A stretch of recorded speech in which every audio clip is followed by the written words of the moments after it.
Hello, welcome to ஹஜ்ராமா channel. இன்றைக்கி பார்த்திங்கன்னா நம்ம ஹெர்பல் லைஃபோட அஃப்ரெஷ் போட போகிறோம். லெமன் ஃப்ளேவர் தான் போட போகிறோம். இதில் என்னென்ன பயன் இருக்குதுன்னு நான் சொல்கிறேன். எப்படி போடுறதுன்னா, ஒரு ஸ்பூன் 2 ஸ்பூன் அவ்வளோதான். இந்த கப்புக்கு 2 ஸ்பூன் போட்டால் போதும். இதை நம்ம கொஞ்சோண்டு தண்ணி ஊற்றிக்கிறேன். சரிங்களா? இப்போ சுடு தண்ணி ஊற்றிடுறேன். இப்போ 2 தண்ணி கொதிக்க வச்சுருக்கேங்க. இப்போ சுடு தண்ணி அப்படியே இதில் ஊற்ற போகிறோம். சூடாக இப்போ இதை நம்ம சூடாக குடிக்கும்போது நம்ம பிளட்டில் இருக்க ஆக்சிஜன் லெவலை இம்ப்ரூவ் பண்ணும். மைண்ட் அலர்ட்டாக இருக்கும். ஃபுல் டே நம்ம ஆக்டிவாக இருக்கலாம். இதுதான் இதோட பயன். ஆனால் இந்த ஃப்ளேவருக்குன்னு ஒரு இது இருக்குது பாருங்கள், அதை நான் சொல்கிறேன். இப்போது இந்த லெமன் ஃப்ளேவர் என்னென்ன பண்ணும் அப்படின்னு நான் சொன்னேன்னா,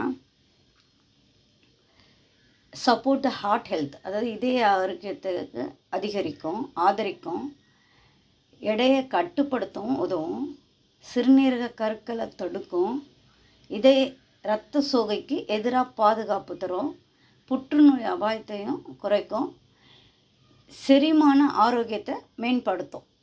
இது இந்த ஃப்ளேவரில், இந்த லெமன் ஃப்ளேவர் சொன்னேன் இல்லைங்களா, இந்த லெமன் ஃப்ளேவரில் இவ்வளோ பெனிஃபிட்ஸ் இருக்குது. அஃப்ரெஷ்ஷில் இருக்க பெனிஃபிட்ஸு நம்ம சூடாக குடிக்கும்போது பிளட்டில் இருக்க ஆக்சிஜன் லெவலை இம்ப்ரூவ் பண்ணும். மைண்ட் அலர்ட்டாக இருக்கும். ஹோல் டே ஆக்டிவாக இருக்கலாம். இது குடிக்கும்போது நமக்கு ஒரு புத்துணர்ச்சி கிடைக்கும். டீ காஃபிக்கு பதிலாக நம்ம இதை குடித்தோன்னா நம்ம ஆக்டிவாக இருக்கலாம். அது மட்டும் இல்லாமல் இந்த லெமன் ஃப்ளேவரில் எவ்வளோ பெனிஃபிட்ஸ் இருக்குது பாருங்கள். ஒவ்வொரு ஃப்ளேவர்ஸ் மொத்தம் இதில் 7 ஃப்ளேவர்ஸ் இருக்குது. முதல்ல 6 இருந்துச்சு, இப்போ 7 ஃப்ளேவர் வந்திருக்கு. என்னென்ன ஃப்ளேவர் வந்திருக்குன்னு பாருங்கள். லெமனு, பீச்சு, ஜிஞ்சரு, சின்மன், துளசி, இலாச்சி, அப்புறம் 6 ஃப்ளேவர்ஸ். அடுத்தது இப்போ வந்திருக்குது என்ன ஃப்ளேவர், குங்குமப்பூ ஃப்ளேவர், 7வது ஃப்ளேவர். சரிங்களா? ஒவ்வொருனோட பெனிஃபிட்டையும் நான் சொல்கிறேன். இப்போ நான் லெமனோட பெனிஃபிட் என்னென்னன்றதை சொல்லியிருக்கேன். அதெல்லாம் பாருங்கள் ஃப்ரெண்ட்ஸ். நீங்கள் ஒரு வாட்டி இது மாதிரி குடிச்சு பார்த்தீங்கன்னா விடவே மாட்டீங்க, டீ காஃபிக்கு பதிலாக. Okay, bye friends.